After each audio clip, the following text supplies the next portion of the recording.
Back in January, this space was a sad and soggy piece of lawn, so I decided to turn it into my dream Wildflower Meadow. Back in spring, we prepared the soil, and later in the summer, we were able to enjoy a gorgeous pop of color. This carpet of flower turned into a snack bar and bee heaven, so I'll link the videos down below if you want to catch up on that. After weeks and weeks of beautiful blooms, the weather is starting to turn and it's time for a little after bloom care. Rains and winds knocked a lot of the flowers down, and I had to cut a pathway for us to access the back door, and I also damaged it a bit while harvesting flowers and seeds, so it's time for a cutback, even though we have a lot of color left. It's also time to harvest some seeds to resow next year, so I'm hunting for the oxeye daisies, which were the first one to bloom, and as the bloom fades, seeds are produced, so you want to wait until all the petals are shriveled to ensure you add seed production. Cornflowers also were a beautiful touch of blues and were the second ones to bloom. And as the bloom fades, you're left with, again, a little seed head. In our meadow, I found that corn marigolds were the longest blooming and also the tallest plants. And again, you want to wait until the petals have shriveled to pick a seed head that would have produced seeds. Corn cockles were the last to bloom, but I really love their purple color. You have a better chance of harvesting a ripe seed when the seed pod is a little bit dried. And of course, we had poppies, but those faded a little bit earlier, so I already harvested the seed pods. And just a few cosmos seedlings survived. Let's start the seed harvesting.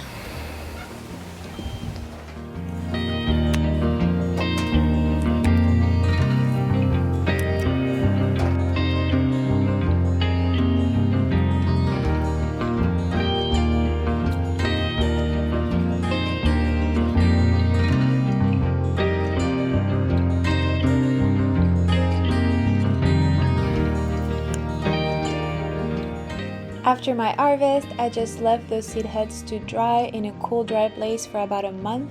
To ensure that they store properly and don't rot, you really need zero moisture content. Once I was happy with my seed harvest, it's time for the cutting. I'm just grabbing some bamboo sticks and a bit of scissors and twine.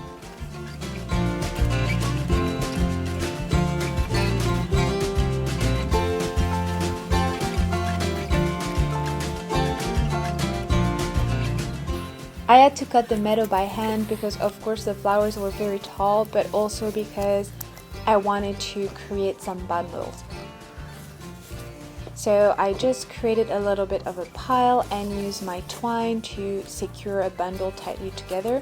And then I attached the bundles to the bamboo sticks I had dispersed around the meadow. This is to allow any wildlife to escape. Also, I'm attaching the bundles upside down so that any seed that ripens over the course of the next few weeks can fall back into the meadow and spare me some more sowing in the spring.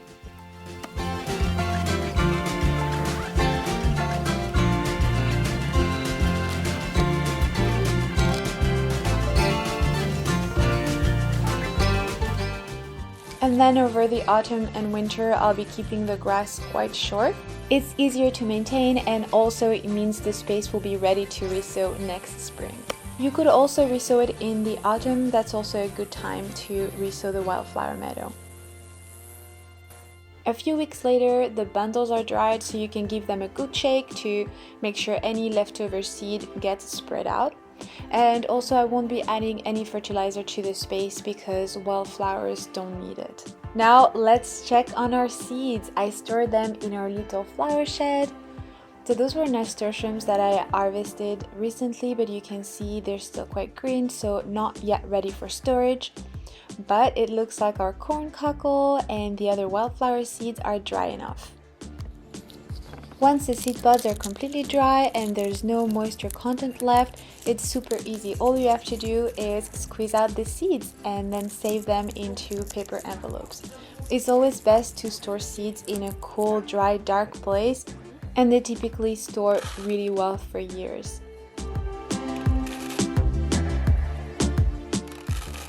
These are the dried cornflower seed pods. And if you brush them lightly, you'll reveal the seed that has a little tuft at the end and looks a little bit oblong. Oxeye daisies are a little bit trickier because the seed pods get quite pricky, so be careful when you brush the seed away. You can use your nails or a little tool to do that, and you'll typically have a bit of shaft as well and also some petals, so I decided to sift them to try to reduce extra material as much as possible, but you could store it all as is. It won't impact the durability of the seed so long as everything is dry.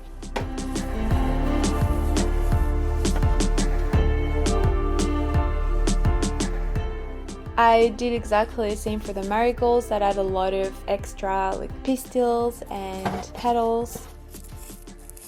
And the seed is very similar looking for corn marigolds and oxeye daisies, just a little cone.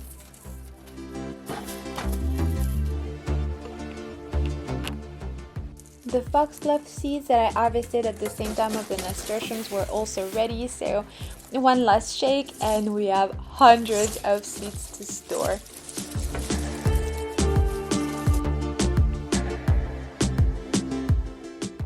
And I'm just using, again, a small paper envelope.